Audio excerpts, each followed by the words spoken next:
Hello and welcome back again for another video.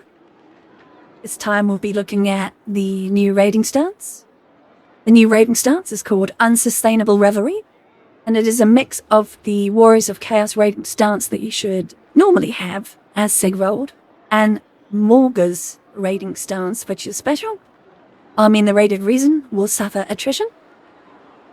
Not neutral armies, just enemy ones. Consumes 25 campaign movement range when entering the stance, but not the rest of the time. You gain some income from raiding.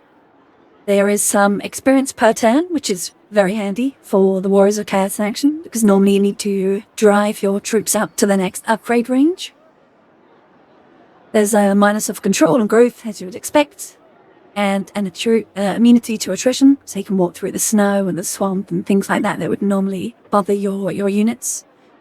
Your vigor in battle is active. Now that's something that's on the Warriors of Chaos ones, where for a lot of factions, except for like a specific Dark Elf faction, I think Rakaths, you are winded in battle, like you're one tier down, but active is the top one, so you can be attacked wholesale while in the raiding stance and still be at full strength, which is very cool. It's not something that I added, it's something that was already there.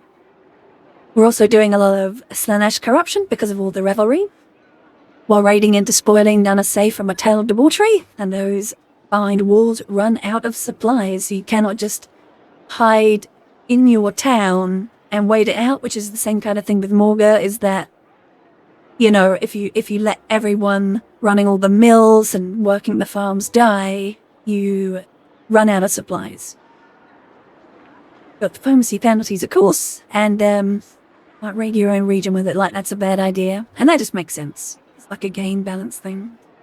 So I'm over here by the dwarves, and here we go. To the stance, they start taking attrition. All well and good.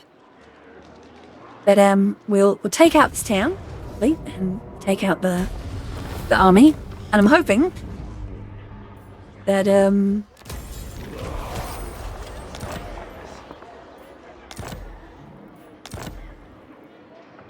we'll get the right follower.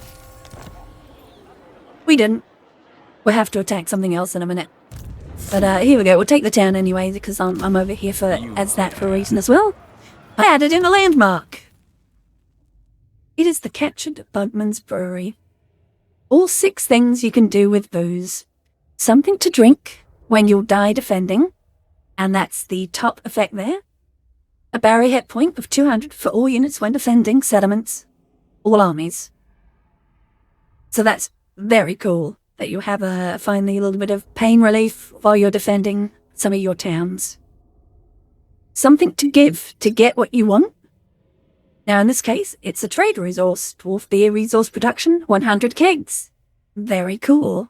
You absolutely can trade with the Warriors of Chaos, and you will trade between your Norscan allies as well.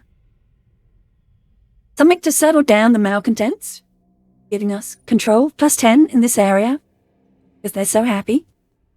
Something to take instead of pay. Upkeep minus 15% for undivided and Slanesh infantry units. You others can have what's left. All armies.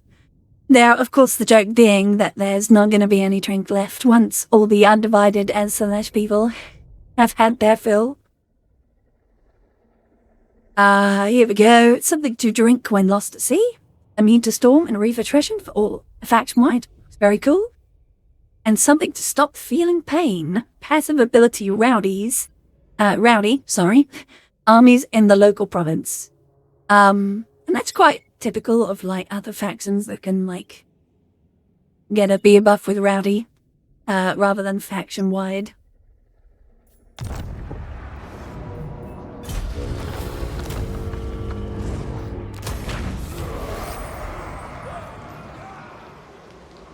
Here we go, we got one this time. I added in a follower, a cooperative captured dwarf bride. Don't kid yourself, she knew just as much about the business as her former husband. She just had much more free time making him do all the work. Won a battle against a dwarf army? On a chance. Tradable resources produced plus 3% faction-wide. And in this case, we are to arm Sigvald, which quite often happens if your lord has one that he can have that he doesn't have. It will just equip it to him. But it is available on other types of hero, Exalted Heroes, Cults of Slanesh, Cultus of Zinch, Cultus of Nurgle, Familiar Battlefiends, and Lords.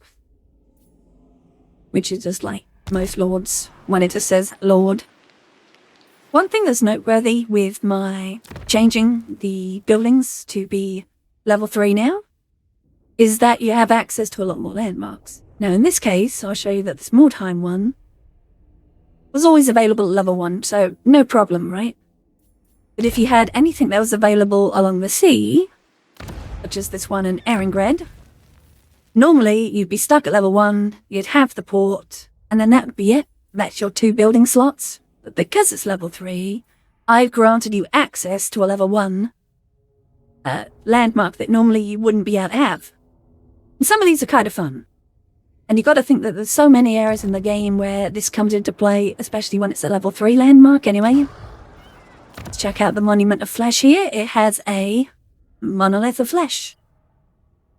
So normally you wouldn't be able to take this because it's just straight up on tier 3.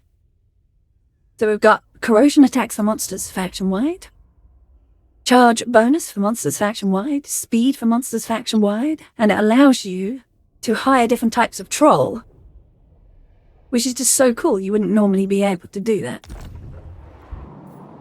But of course you can look at things down here in the desert, such as the Vulture Mountains. Normally you would be allowed to take this level 1 version of it, but now you can have the whole thing. Buried Caravanesi, extra income, growth, all of that extra desert attrition immunity, and an extra income from trade tariffs, which is very nice. Let's look at the warband upgrades to get those new troops. So normally, you have chosen of any rank, even if they're not ranked up at all, and become aspiring champions. Awesome. And aspiring champions are normally the pinnacle of chaos. But you can now also change across to my successful scions. From an aspiring champion.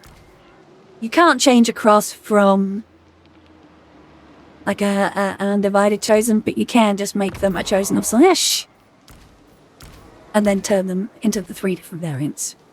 And you are allowed to swap between the different variants, I think.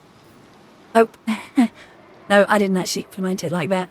So once you've chosen, you've sort of chosen. I might, before development's up, make it so that you can swap between them all. But as you can see, any kind of Slanesh variant is allowed to change into them, but also the finalized version, if you want to level them all the way up as undivided and then morph them across, you are welcome to do that. And there they are. And they keep their experience rank when you do that. Now let's have a look at the extra lords. So normally you can just hire a Chaos Lord, and we'll just do that now. Take a look at them. So all the undivided and Slanesh lords, while the mod is installed, have some differences.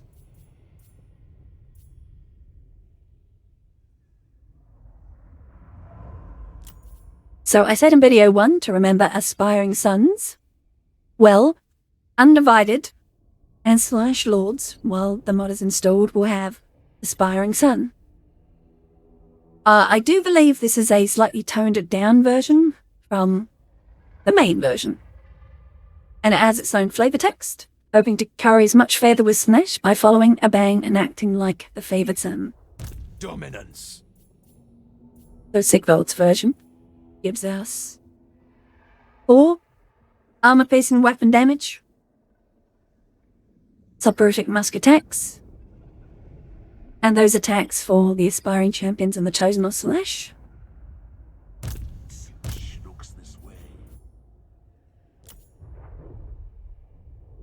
This version gives you 2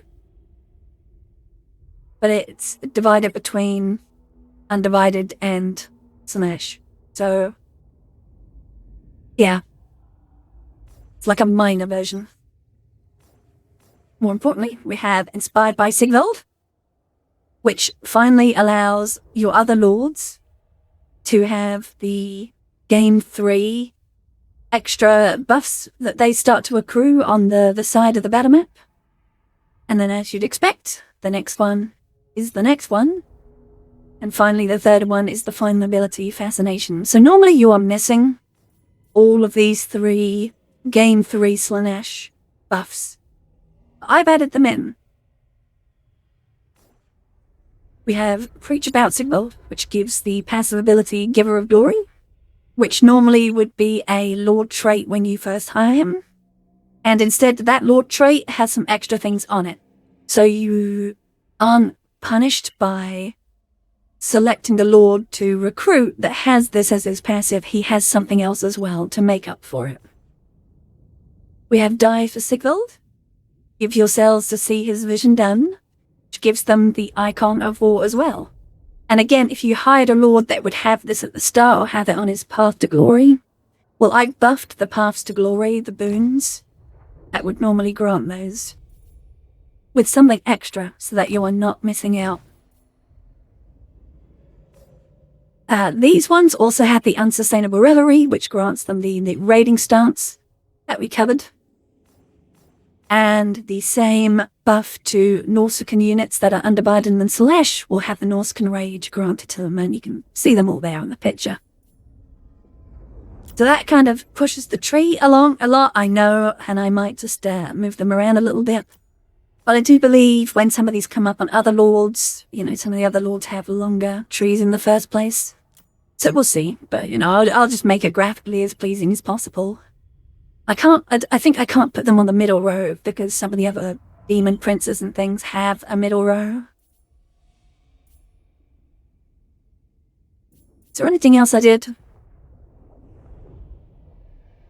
I think it might be the Sorcerer Lords. There's a change that I made where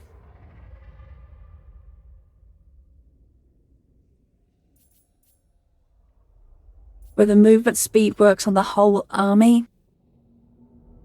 How embarrassing, I can't find it right now.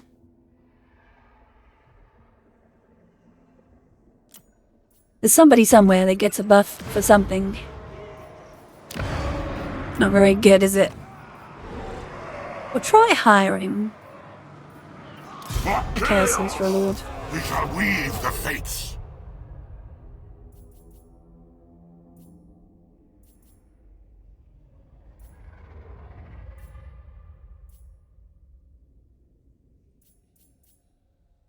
Yeah, I'm drawing a blank.